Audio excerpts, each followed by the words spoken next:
the spring of 1943, deep within the stone walls of a Belgian convent, a middle-aged nun sat at a wooden desk with trembling hands, carefully forging a document that would determine whether a child lived or died. Her name was Sister Joana, and the paper in front of her was not a prayer or a hymn, but a baptism certificate, declaring that a Jewish child was, in fact, Catholic. Outside, the SS patrolled the cobblestone streets of Brussels, hunting for anyone who didn't fit the Aryan blueprint of the Third Reich. One signature, one seal, one convincing lie on parchment could mean the difference between a train to Auschwitz or another day of hidden breath in a convent attic. But here's the question that should haunt you. How many children could one woman save with nothing but ink, faith, and an unshakable nerve to deceive the most ruthless killing machine in human history? By the time the war ended, Sister Joana had created over 400 false identities, turning Jewish children into ghosts the Nazis could never find. And yet for decades, her name remained buried in the rubble of history, unknown to the world that owed her a debt it never repaid. To understand the magnitude of what Sister Joana accomplished, you need to picture Belgium in 1940. The country had fallen to the Wehrmacht in just 18 days, one of the fastest conquests in the entire war. The Nazi occupation wasn't just military. It was methodological, bureaucratic, and absolutely merciless. Every citizen was required to carry identification papers at all times. Jews were forced to register with the authorities, wear the yellow star, and submit to curfews that slowly tightened like a noose. By 1942, the deportations had begun. Families were ripped from their homes in the middle of the night, loaded into cattle cars, and shipped east to camps whose names would become synonyms for hell. The Belgian people, like so many across Europe, were faced with a choice: comply, resist, or pretend not to see. Most chose silence, but not everyone. Sister Joana was not a warrior. She was not a spy trained in the dark arts of espionage, nor was she a politician with influence or power. She was a nun in her 50s, a woman whose life had been devoted to prayer, service, and the Jiao teachings of a faith that commanded her to love her neighbor as herself. But when the first Jewish mother arrived at the convent's door in the dead of night, clutching a terrified child and begging for sanctuary, Sister Joana faced a test that no amount of scripture could have prepared her for. The mother's eyes held a desperation that transcended language, religion, and nationality. It was the look of a parent watching their child slip toward an abyss, knowing that only a stranger's mercy stood between survival and annihilation. The convent where Sister Joana lived was not large, nor was it particularly wealthy. It was a modest institution run by the Sisters of Charity, tucked into a quiet neighborhood in Brussels that had, until the war, been known for its bakeries and flower markets. The building itself was old, with thick stone walls, narrow staircases, and a basement that smelled of damp earth and forgotten things. It was a place designed for contemplation, not conspiracy. And yet, it became both. The nuns who lived there had taken vows of obedience, humility, and service to God, but now those vows would be tested in ways none of them could have imagined. Hiding a Jewish child was not just illegal, it was punishable by death. The SS had made that abundantly clear. Anyone caught harboring Jews, forging documents, or aiding the resistance would be executed on the spot, or worse, sent to a camp themselves. But Sister Joana made a decision that would define the rest of her life. She would not turn the mother away. She would not close the door and return to her prayers as if nothing had happened. Instead, she took the child's hand, led her into the convent, and began to build what would become known, in whispered circles of the underground resistance, as Sister Joana's list. A list of the living dead. A registry of children who, on paper, had been baptized into the Catholic Church, but in reality were Jews hiding in plain sight, protected by nothing more than falsified ink and the iron will of a woman who refused to let evil win without a fight. The system Sister Joana devised was as simple as it was dangerous. Every child who arrived at the convent needed a new identity, a Catholic name that would replace the Jewish one their parents had given them at birth. But a name alone was not enough. The Nazis were meticulous record keepers, obsessed with documentation and verification. They cross-referenced everything. If a child claimed to be Catholic, the SS would demand proof. a baptism certificate signed by a priest, stamped with the church's official seal and recorded in the parish registry. Without it, the child was as good as dead. So Sister Joana became a forger. She studied the handwriting of priests, memorized the exact wording of legitimate baptism documents, and learned how to age paper so that a certificate created in 1943 could pass as one issued years earlier. She worked late into the night by candlelight, her fingers stained with ink, her heart pounding every time she heard footsteps outside the convent walls. But forgery was only half the battle. The documents had to be inserted into the official church records, which meant Sister Joana needed allies. She found them among a small network of sympathetic priests who understood what was at stake. These men risked their lives to backdate entries in parish ledgers, creating a paper trail that would convince even the most suspicious Gestapo officer that these children had been born into Catholic families. It was a conspiracy of faith, a quiet rebellion waged not with guns or bombs, but with pens and prayer books. And it worked. Time and time again, SS officers would arrive at the convent, demanding to see the children's papers. Sister Joana would hand over the forged certificates with a calm that belied the terror coursing through her veins. The officers would scrutinize the documents, compare them against their lists, and then, finding nothing amiss, move on to the next house, the next street, the next victim. The children themselves had to be trained in their new identities. A Jewish child named Rachel would become Marie. A boy named David would become Pierre. They had to memorize Catholic prayers, learn the rituals of the Mass, and answer questions about their supposed baptism and confirmation without hesitation. Any slip, any moment of confusion could unravel the entire deception. Sister Joana drilled them relentlessly, not out of cruelty but out of love. She knew that their survival depended on their ability to become someone else, to bury their true selves so deeply that even they began to forget who they once were. It was a kind of death, a sacrifice of identity in exchange for life. And for many of these children, the psychological cost would last long after the war ended. The convent became a strange liminal space, a place where Jewish children lived as Catholics, where silence was survival, and where every knock on the door could be liberation or execution. The nuns who knew what was happening never spoke of it openly, even among themselves. They communicated in glances, in nods, in the unspoken understanding that what they were doing was both holy and illegal. The younger sisters were kept in the dark, told only that the convent was taking in orphans displaced by the war. It was safer that way. The less people knew, the fewer could be tortured into confession if the SS ever stormed the building. And the threat was real. Across Belgium, other convents and monasteries that had sheltered Jews were being raided. The nuns and priests responsible were dragged into the streets, beaten, and executed as examples.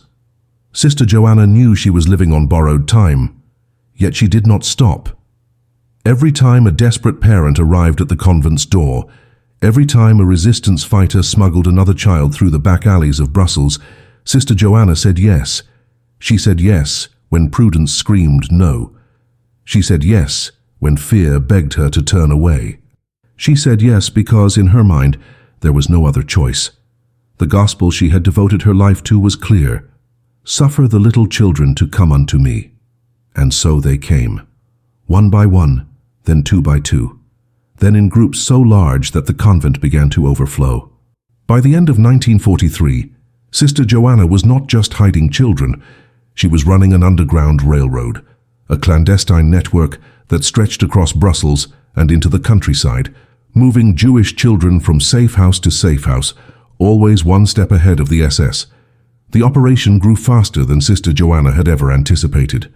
What began as a single act of mercy in the darkness of 1942 had metastasized into a full-scale resistance effort by the middle of 1943. The convent could only hold so many children before suspicion would arise. Nazi informants were everywhere, ordinary Belgians who had been bribed or coerced into reporting their neighbors. A convent filled with too many orphans, especially orphans who looked nervous and spoke in hushed tones, would draw attention. So Sister Joana expanded her network.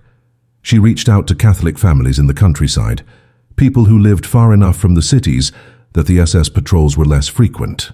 She convinced them to take in children under false pretenses, telling them these were the sons and daughters of refugees or resistance fighters. Some families knew the truth and accepted the children anyway. Others never asked questions, perhaps understanding on some unspoken level that ignorance was a form of protection. Each placement required new documents. Each child needed not just a baptism certificate, but a birth certificate, vaccination records, and sometimes even fabricated letters from deceased relatives explaining why the child was now in the care of strangers. Sister Joana became an expert in the art of bureaucratic illusion, constructing entire fictional lives from scratch. She gave children birthdays that aligned with Catholic feast days, invented godparents who had supposedly died in bombing raids, and created family trees that could withstand scrutiny. The level of detail was exhausting, but it was also essential. The Nazis were not stupid. They were trained to spot inconsistencies, to find the loose thread that, when pulled, would unravel the entire lie. And so Sister Joana left nothing to chance. Every document was perfect. Every story was airtight. Every child was taught their new history, as if their life depended on it, because it did. But the danger was not limited to the SS. The Gestapo had begun to employ a more insidious tactic, using children as bait. They would plant informants in schools and youth groups, even in churches, posing as sympathetic allies to the resistance. These agents would befriend Jewish children or their protectors, gain their trust, and then report them to the authorities. Sister Joana had heard the stories. A family in Antwerp had been betrayed by a neighbor who had pretended to help them. A priest in Liège had been arrested after a supposed resistance contact turned out to be a Gestapo plant. The paranoia was suffocating. Sister Joana could trust no one outside her immediate circle, and even within that circle, she lived in constant fear that someone would crack under interrogation. The Gestapo's methods were legendary in their brutality. They did not just arrest suspects, they tortured them until they gave up names, addresses, and networks. One captured nun could lead to the deaths of dozens of children. The psychological toll on Sister Joana was immense. She slept little, ate less, and spent her waking hours in a state of perpetual vigilance. She began to see threats everywhere. A stranger lingering too long outside the convent, a child who stumbled over a prayer, a letter that arrived with no return address. Her faith, which had once been a source of comfort, became a burden. She prayed constantly, not for deliverance, but for strength to continue. She asked God for forgiveness in advance for the lies she told, the documents she forged, the lives she manipulated. She knew that by the strict letter of church law, she was committing sins. But she also knew that by the spirit of the gospel, she was doing the only thing that mattered, saving lives. And so she pressed on, even as the weight of her mission threatened to crush her. By the summer of 1943, Sister Joana's network had saved over 150 children, but the SS was closing in. Raids were becoming more frequent. Convents across Belgium were being searched with increasing aggression. The Nazi command had received intelligence that Catholic institutions were harboring Jews, and they were determined to root out every last one. Sister Joana knew it was only a matter of time before they came for her. She prepared for the worst. She memorized the names and locations of every child she had placed, not on paper, where it could be discovered, but in her mind, where only torture could extract it. She instructed the other nuns on what to say if the Gestapo arrived. They knew nothing. They had seen nothing. They were simply doing God's work, caring for orphans. And then, one cold October morning, the knock on the door finally came. The SS officer who stood at the convent door was young, perhaps no older than 25, with pale blue eyes that held no warmth and a jaw set in the rigid expression of a man who had been trained to see compassion as weakness. He was accompanied by 3 subordinates, each armed with rifles, and a Belgian collaborator who carried a leather briefcase filled with lists, photographs, and denunciations. Sister Joana had been expecting this moment for months, had rehearsed in her mind 1,000 times what she would say and how she would behave. But no amount of preparation could fully eliminate the ice-cold terror that flooded her veins as the officer stepped across the threshold and demanded, in clipped German, to see the Mother Superior. Sister Joana did not flinch. She did not stammer.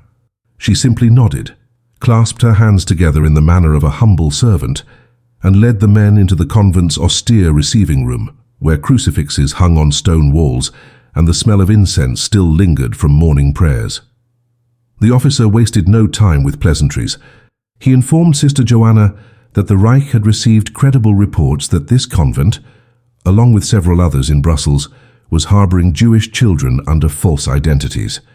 He stated, in a voice devoid of emotion, that concealing enemies of the state was a capital crime, punishable by immediate execution.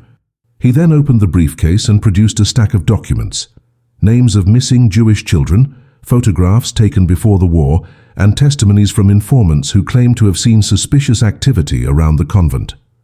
The Belgian collaborator, a thin man with nervous hands, avoided Sister Joana's gaze as he translated the officer's words into French.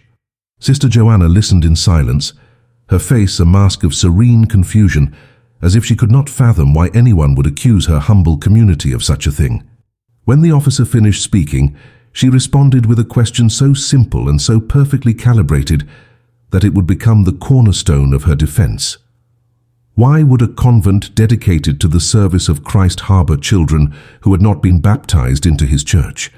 The officer's eyes narrowed. It was a clever answer, one that shifted the burden of proof back onto the accusers. Sister Joana pressed her advantage. She explained in calm and measured tones that the convent had indeed taken in orphans, as was their Christian duty in a time of war. Many families had been displaced by the fighting. Mothers had died in bombings. Fathers had been conscripted or killed.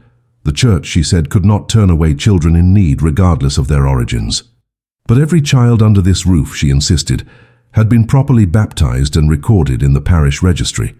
If the officer doubted her word, he was welcome to inspect the documents himself. She gestured toward a wooden cabinet where the convent kept its records, her hand steady, her voice unwavering. The officer accepted the invitation. He ordered his men to bring the cabinet into the center of the room, and then he began to examine the files one by one, cross-referencing them against the names on his list. For nearly 2 hours, the room was silent except for the sound of papers rustling and boots pacing on stone floors. Sister Joana stood perfectly still, her rosary beads wrapped around her fingers, her lips moving in silent prayer. She knew that the documents were flawless. She had checked them herself dozens of times, had ensured that every signature matched, every date aligned, every seal was authentic. But she also knew that perfection could arouse suspicion. The Nazis were paranoid by nature, trained to see conspiracy in every corner. If the documents were too perfect, the officer might conclude they had been recently forged. And so Sister Joana had made sure to include small deliberate imperfections. A smudge of ink here, a slightly uneven stamp there, a date that had been corrected with a single line and initialed by the priest. These tiny flaws gave the documents the patina of authenticity, the look of records that had been handled and filed over years, not manufactured in secret overnight. Finally, the officer closed the last file and returned it to the cabinet. He turned to Sister Joana, his expression unreadable, and announced that he would need to interview the children themselves. It was standard procedure, he explained, to verify that their stories matched the documentation. Sister Joana's heart nearly stopped. This was the moment she had dreaded most. The children had been trained, yes, but they were still children, and children could be unpredictable. A moment of panic, a forgotten line, a slip of the tongue, and everything would unravel. But she had no choice. She nodded her consent and sent one of the younger nuns to gather the children from their rooms. As the footsteps echoed down the hallway, Sister Joana closed her eyes and prayed harder than she had ever prayed in her life. The children filed into the receiving room in a single line, their faces pale and their eyes wide with barely concealed fear. There were 12 of them present in the convent that day, ranging in age from 5 to 14. Each one had been drilled in their false identity until it became second nature. But no amount of rehearsal could prepare them for the sight of SS uniforms and the cold, calculating stare of men who held their lives in their hands. Sister Joana had instructed them to keep their eyes downcast, to speak only when spoken to, and to remember above all else that they were Catholic children who had been baptized in the church and raised in the faith. The youngest, A girl of 5 named Sarah, who now answered to the name Claire, clutched a wooden rosary so tightly her knuckles had turned white. Sister Joana positioned herself at the end of the line, her presence a silent reminder to the children that they were not alone, that she would protect them as long as breath remained in her body. The SS officer began his interrogation with the oldest child, a boy of 14 who had once been called Jacob and was now Pierre Dubois. The officer asked his name, his birth date, the names of his parents, and the church where he had been baptized. The boy answered each question without hesitation, his voice steady despite the tremor in his hands. He recited the Lord's Prayer in flawless French, crossed himself with the automatic precision of someone who had done it 1,000 times, and even volunteered the name of the priest who had performed his first communion. The officer made notes in a small leather notebook, his pen scratching against the paper with a sound that seemed amplified in the tense silence. He moved down the line, asking similar questions of each child, probing for inconsistencies, searching for the telltale signs of deception, hesitation, nervousness, a glance toward Sister Joana for guidance. But the children held firm. They had become their new identities so completely that the lies no longer felt like lies. Then the officer reached Claire, the 5-year-old girl, who was the youngest and most vulnerable of the group. He crouched down to her level, his face only inches from hers, and asked her name in a voice that was almost gentle, as if he were speaking to his own daughter. Claire whispered her false name so softly that the officer had to ask her to repeat it. She did, her voice barely audible, and then the officer asked her the question that Sister Joana had feared most. "Who are your parents?" Claire's lip began to quiver, her eyes filled with tears. For a terrible, frozen moment, Sister Joana thought the child was about to break, to cry out for her real mother, to reveal the truth that would condemn them all. But then something extraordinary happened. Claire looked up at the officer, her small face a portrait of innocent grief, and said that her parents had died in a bombing. She said it with such raw, unfiltered sadness that even the hardened SS officer seemed taken aback. He asked where the bombing had occurred, and Claire named a town that had indeed been destroyed by Allied aircraft months earlier, a detail Sister Joana had embedded in her false identity precisely for this reason. The officer straightened, made a final note in his book, and turned to Sister Joana. He informed her that the children's stories appeared consistent with the documentation, but that the convent would remain under observation. Any further reports of suspicious activity, he warned, would result in immediate arrest and deportation. He then ordered his men to search the building, room by room, attic to cellar, looking for hidden compartments, concealed children, or any evidence that the convent was part of a larger resistance network. For the next 3 hours, the SS tore through the convent with methodical brutality. They overturned mattresses, rifled through closets, pried up floorboards, and inspected every corner with the intensity of men who knew that their failure to find evidence would not be looked upon kindly by their superiors. But they found nothing. Sister Joana had been too careful. There were no hidden children that day, no forged documents left carelessly in drawers, no incriminating letters or coded messages. As the sun began to set, the officer finally conceded defeat.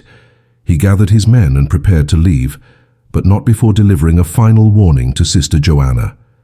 He told her that the Reich was watching, that informants were everywhere, and that if she was lying, if she was indeed sheltering enemies of the state, she would be found out eventually. And when that day came, he promised, her faith would not save her. Sister Joana met his gaze without flinching and replied that she had nothing to hide, that her only mission was to serve God and care for the innocent. The officer stared at her for a long moment, as if trying to see through the veil of her composure to the truth beneath. Then he turned on his heel and walked out of the convent, his boots echoing down the cobblestone street until the sound faded into the distance. Only then did Sister Joana allow herself to breathe. The moment the SS disappeared from view, Sister Joana locked the convent doors and gathered the children in the chapel. She did not scold them or celebrate their performance. She simply held them, one by one, and whispered that they had been braver than any soldier on any battlefield. But she also knew that their close call was not a victory. It was a warning. The Nazis would return. They always did. And next time they might bring dogs trained to sniff out fear, or experts in child psychology who could break through a rehearsed story with a single, unexpected question. The convent was no longer safe, not as a permanent hiding place. Sister Joana made a decision that night that would redefine her entire operation. She would no longer keep children in the convent for extended periods. Instead, she would turn it into a way station, a temporary refuge where Jewish children could be processed, documented, and then moved to safer locations in the countryside within days, sometimes hours, of their arrival. This new strategy required an even larger network of collaborators. Sister Joana reached out to farmers, school teachers, and small-town mayors who were sympathetic to the resistance. She convinced them to accept children into their homes and communities, often with little more than a forged baptism certificate and a hastily constructed cover story. The risk for these families was astronomical. If discovered, they would not only be executed, but their entire villages could face collective punishment, mass arrests, deportations, or even razings. Yet dozens of people said yes. They said yes because Sister Joana had a way of making the impossible seem necessary, the dangerous seem righteous. She spoke to them not as a nun pleading for charity, but as a moral authority reminding them of who they were and what they believed. She told them that history would judge them not by what they said they believed, but by what they did when belief demanded action. The logistics of moving children became a science. Sister Joana worked with resistance couriers who smuggled the children out of Brussels hidden in delivery trucks, farm carts, and even coffins during fake funeral processions. Each child was given detailed instructions on where to go, who to trust, and what to say if stopped by German patrols. The youngest children, those too young to understand the gravity of the situation, were sometimes sedated with mild sleeping powders to keep them quiet during transport. It was a brutal calculus, but Sister Joana had learned that sentimentality was a luxury that cost lives. Every decision she made was measured against a single question: would this increase the child's chance of survival? If the answer was yes, she did it, no matter how much it hurt her conscience. By the end of 1943, Sister Joana had placed over 200 children in hiding, but the operation was beginning to fray at the edges. Some of the families who had agreed to take children were growing nervous as Nazi reprisals intensified across Belgium. Others had been forced to give up their charges when food shortages made it impossible to feed an extra mouth. And then there were the children themselves, many of whom were beginning to forget their real names, their real families, their real identities. Sister Joana kept meticulous records in her mind, memorizing every child's true name alongside their false one, knowing that after the war, if there was an after, these children would need to be reunited with any surviving family members. But she also understood that for some of them, there would be no family left to return to. The trains to Auschwitz ran day and night, and entire Jewish communities were being erased from existence. The psychological burden of this knowledge was crushing. Sister Joana began to suffer from nightmares, visions of children screaming her name as they were dragged onto cattle cars, their false baptism certificates ripped to shreds by SS officers who had finally seen through the deception. She woke up in cold sweats, her heart racing, her hands shaking. The other nuns noticed the change in her. She had become gaunt, hollow-eyed, a shadow of the woman she had been before the war, but she refused to slow down. She could not afford to. Every day she delayed was another day a child spent in danger.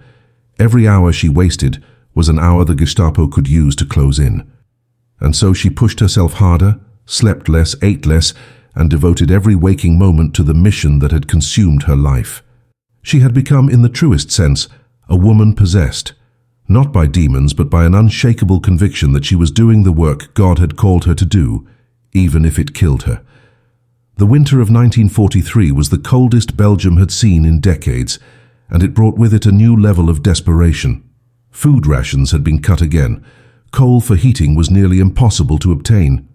And the Gestapo, frustrated by their inability to crush the resistance, had unleashed a wave of terror that swept through Brussels like a plague. Public executions became commonplace. Bodies hung from lampposts as warnings to anyone who dared defy the Reich. Entire blocks were cordoned off and searched house by house, with residents dragged into the streets and forced to prove their identities on the spot. Sister Joana watched from the convent windows as her city transformed into a prison, and she knew that the margin for error had shrunk to nothing. One mistake, one forged document that didn't pass inspection, one child who panicked under interrogation, and everything she had built would collapse. It was during this brutal winter that Sister Joana faced her greatest test.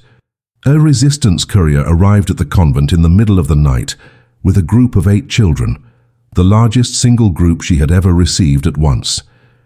They had been smuggled out of a Jewish orphanage in Antwerp just hours before the Gestapo raided it. The children were traumatized, malnourished, and several were sick with fever. Worse, they had no documents at all. Their real identification papers had been destroyed to prevent them from being used as evidence, and there had been no time to create false ones before the escape. Sister Joana now had 8 undocumented Jewish children under her roof in the middle of the most dangerous period of the occupation, with Nazi patrols increasing and informants lurking on every corner. She had perhaps 48 hours to create 8 complete false identities, each with a baptism certificate, birth certificate, and backstory detailed enough to withstand Gestapo scrutiny. Sister Joana did not sleep for 2 days. She worked without pause, her hands moving across parchment with the practiced speed of a master forger. She created names, birth dates, and family histories for each child. She aged the documents by exposing them to candlelight smoke and rubbing them with coffee grounds to give them the appearance of years-old records. She coordinated with her network of sympathetic priests to backdate the entries in parish registries across 3 different churches, spreading the risk so that no single institution would appear suspicious. And she did all of this while maintaining the convent's normal routines, ensuring that nothing from the outside would suggest that anything unusual was happening within its walls. The younger nuns continued their daily prayers, their teaching duties, their charitable work, completely unaware that in the basement below them their Mother Superior was committing treason on an industrial scale. On the 3rd day, Sister Joana had completed the documents, but she faced a new problem. The children were too sick and too traumatized to be moved immediately. They needed rest, medical care, and time to memorize their new identities before they could be safely placed with families. But keeping them in the convent for more than a few days was a death sentence. Sister Joana made a calculation that terrified her. She would split the group. 4 children would remain at the convent for 1 more week, just long enough to recover, while the other 4 would be moved immediately to a farmhouse 20 kilometers outside Brussels, even though they were barely strong enough to travel. It was a cruel choice, the kind of choice that haunted her every time she made it, but it was the only way to minimize risk. If the Gestapo raided the convent, they would find 4 children instead of 8. If the farmhouse was discovered, 4 would die instead of all of them. This was the mathematics of survival in occupied Belgium: minimize losses, maximize chances, and pray that God would forgive the calculus. The children who stayed were told they had 1 week to become their new selves. Sister Joana personally supervised their training, drilling them on their false histories with an intensity that bordered on cruelty. She made them recite their backstories forwards and backwards. She asked trick questions designed to confuse them. She simulated Gestapo interrogations, raising her voice and demanding answers with a harshness that brought several children to tears. It was brutal, but it was necessary. She had seen what happened to children who hesitated, who stumbled over their stories, who looked to adults for help during questioning. They were taken, and they never came back. So Sister Joana pushed them harder than any drill sergeant, knowing that her severity now might be the only thing standing between them and a cattle car to Auschwitz, and the children, for their part, understood. They were young, but they were not naive. They knew what the stakes were, and they rose to meet them. On the 6th day of the children's stay at the convent, Sister Joana received word that sent a wave of nausea through her body. A Belgian collaborator who worked as a clerk in the Gestapo headquarters had smuggled out a warning through the resistance network. The convent was on a list. The SS had compiled intelligence from multiple informants suggesting that Sister Joana was running a forgery operation, and they were planning a surprise raid within the next 72 hours. This time, They would bring document experts, handwriting analysts and investigators, trained to spot even the most sophisticated forgeries. They would not simply inspect the children and leave. They would tear the convent apart brick by brick until they found evidence. The collaborators' message was clear: evacuate immediately or face certain death. Sister Joana had less than 3 days to move 4 sick children, destroy any incriminating evidence, and create a plausible cover story that would explain why the convent suddenly had fewer orphans than it did the week before. She called an emergency meeting with the handful of nuns who knew the truth about the operation. They gathered in the cellar, speaking in whispers, their faces illuminated by a single candle. Sister Joana laid out the situation with brutal honesty. The children had to be moved that night, regardless of their condition. Every forged document, every blank baptism certificate, every piece of evidence had to be burned before dawn. And the nuns themselves had to prepare for the possibility of arrest and interrogation. Sister Joana told them that if the Gestapo came, they should deny everything. They should claim they knew nothing about forgeries or false identities. They should say that Sister Joana acted alone without their knowledge or consent. It was a lie designed to protect them, to give them a chance of survival, even if she was executed. But the nuns refused. They told Sister Joana that they would not abandon her, that they would stand together no matter what came. It was a moment of solidarity that brought tears to Sister Joana's eyes, but she could not afford sentimentality. She ordered them, not as a fellow sister but as their superior, to follow her instructions. Their lives were too valuable to waste on martyrdom. That night, under cover of darkness, the 4 children were dressed in layers of clothing to protect them from the cold and led out through a hidden exit in the convent's garden. A resistance courier was waiting with a horse-drawn cart filled with hay bales. The children were hidden beneath the hay, covered with blankets, and instructed to remain absolutely silent no matter what they heard. Sister Joana blessed each one before they left, making the sign of the cross on their foreheads and whispering prayers she was no longer sure she believed. As the cart rolled away into the frozen night, she watched until it disappeared into the darkness, and then she turned back to the convent to complete the second part of her plan, the destruction of evidence. She gathered every forged document, every blank certificate, every piece of paper that could link her to the operation, and carried them to the convent's furnace. She fed them into the flames one by one, watching years of work turn to ash. But Sister Joana made one critical decision that night that would later save hundreds of lives. She did not burn the list. Hidden in her mind was the complete record of every child she had saved, their real names, their false names, the families who had taken them in, and the locations where they were hiding. She had committed it all to memory, never writing it down, because she knew that paper could be seized, and minds could only be broken through torture. And Sister Joana had decided long ago that if the Gestapo ever arrested her, she would die before she gave up a single name. She would endure whatever they did to her, whatever horrors they inflicted, and she would take her secrets to the grave. It was a vow she had made to God and to the children whose lives depended on her silence. But even as she made this vow, she understood the terrible price it might demand. The Gestapo's torture methods were designed to break even the strongest wills, and Sister Joana, for all her courage, was still just a woman. The raid came exactly 72 hours later, just as the informant had warned.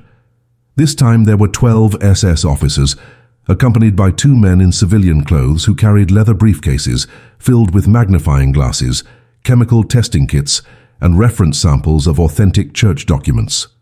They arrived at dawn, smashing through the convent door with rifle butts, their boots thundering through the hallways as they shouted orders in German. Sister Joana was dragged from her bed and thrown into the receiving room, where the lead investigator, a gaunt man with wire-rimmed glasses and the cold demeanor of a bureaucrat, informed her that she was under arrest for crimes against the Reich. He produced a stack of testimonies from informants who claimed to have witnessed her forging documents. He showed her photographs of children who had been registered as Catholic but were suspected of being Jewish. And then he asked her the question that would determine whether she lived or died. Where are the children now, and what are their real names? Sister Joana looked the investigator directly in the eyes and spoke with a clarity that surprised even herself. She told him that she did not know what he was talking about.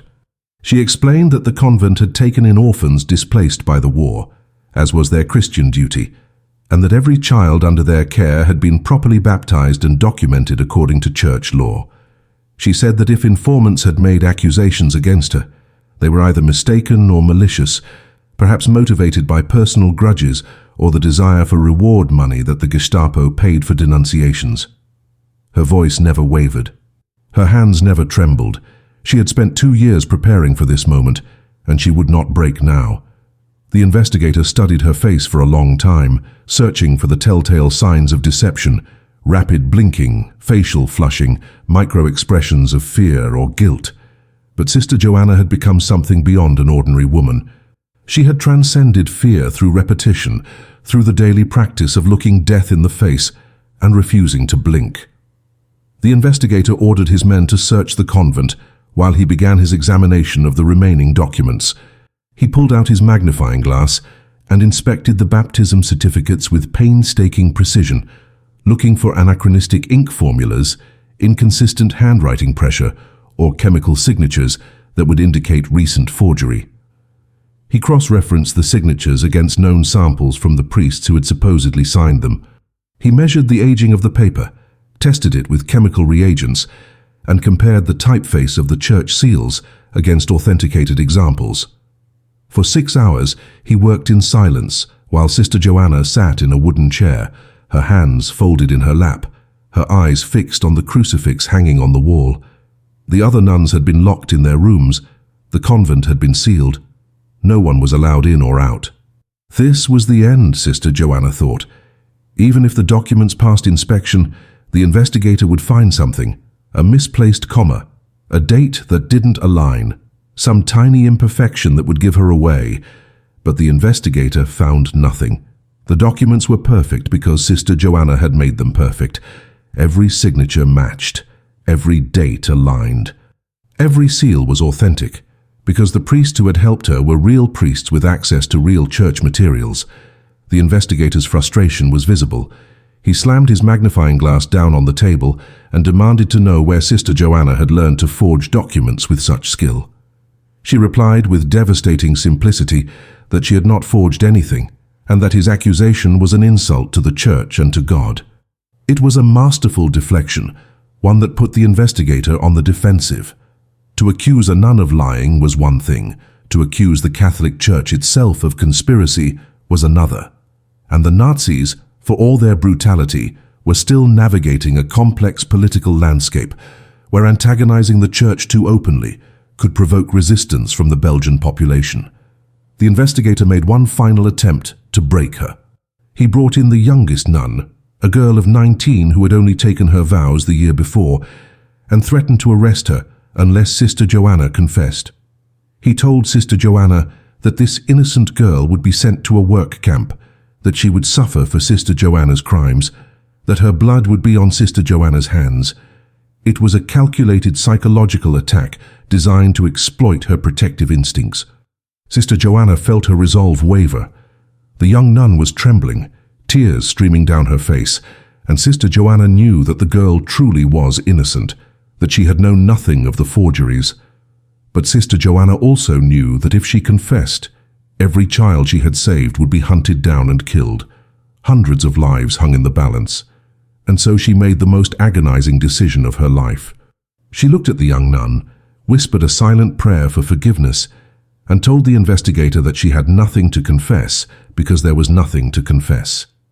The investigator stared at her in disbelief, and then, in a fit of rage, he struck her across the face. Sister Joana's head snapped to the side. Blood filled her mouth, but she did not cry out. She simply turned back to face him, her expression unchanged, and said that violence would not create truth where none existed. The investigator raised his hand to strike her again, but then stopped. He seemed to realize in that moment that he had lost. This woman would not break.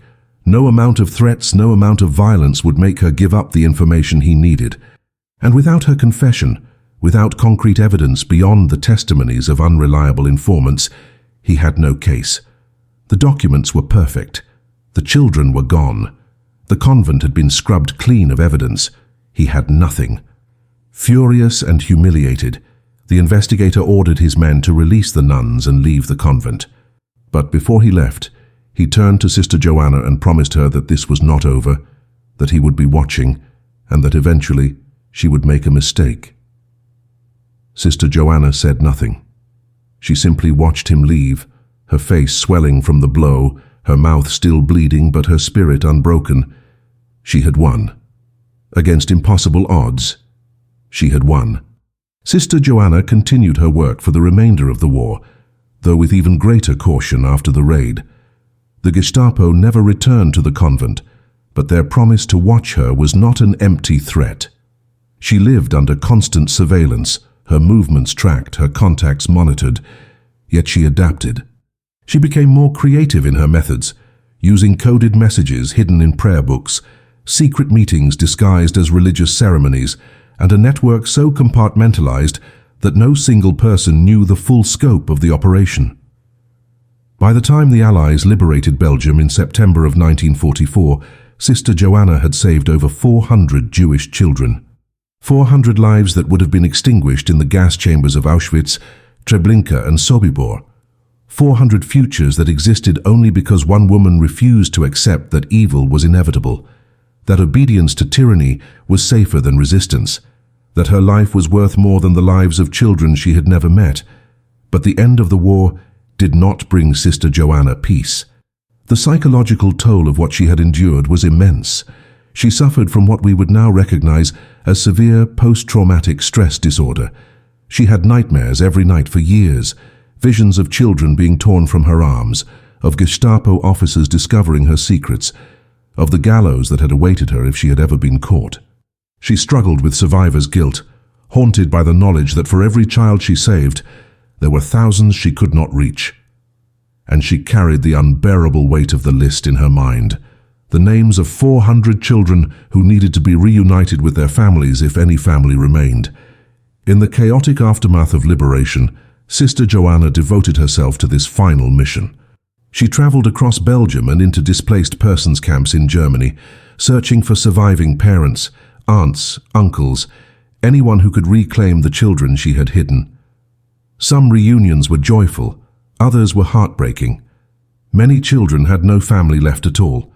They had become orphans in the truest sense, and Sister Joana helped place them in permanent homes or orphanages where they could rebuild their shattered lives. What happened to Sister Joana after the war is a story of deliberate obscurity. She never sought recognition for what she had done. She refused interviews, declined medals, and asked that her name be kept out of official records. She believed that what she had done was not heroic but simply human, the bare minimum that decency required in the face of unspeakable evil. She returned to her quiet life in the convent, resumed her vows of poverty and service, and spent her remaining years caring for the poor and teaching children.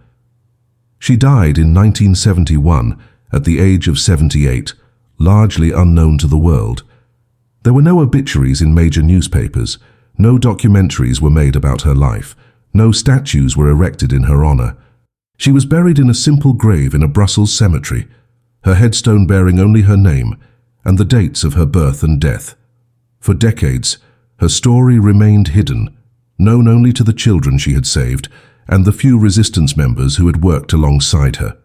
It was not until the early 2000s, more than 30 years after her death, that historians began to uncover the full extent of Sister Joana's network. Testimonies from survivors, declassified Gestapo documents and church archives revealed the staggering scale of her operation.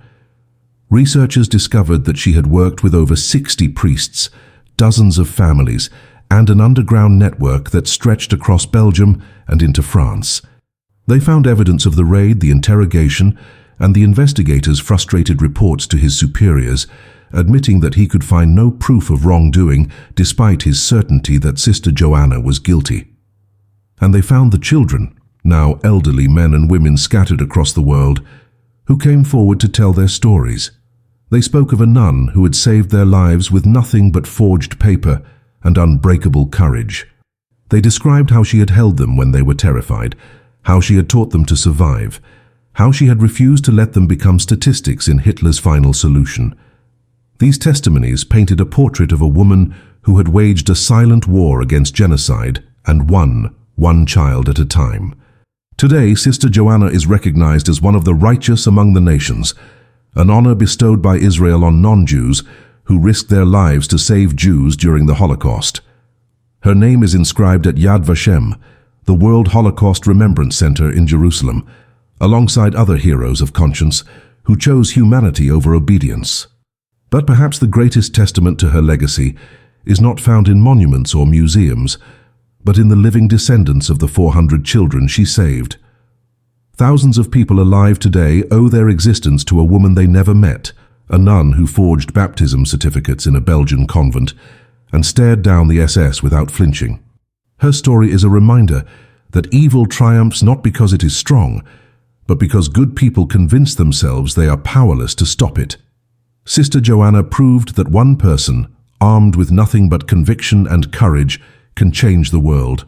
And her list, the roster of names she carried in her mind until the day she died, stands as proof that in the darkest chapters of human history, there were still those who chose light. This is the story they didn't want you to know. This is the legacy of Sister Joana.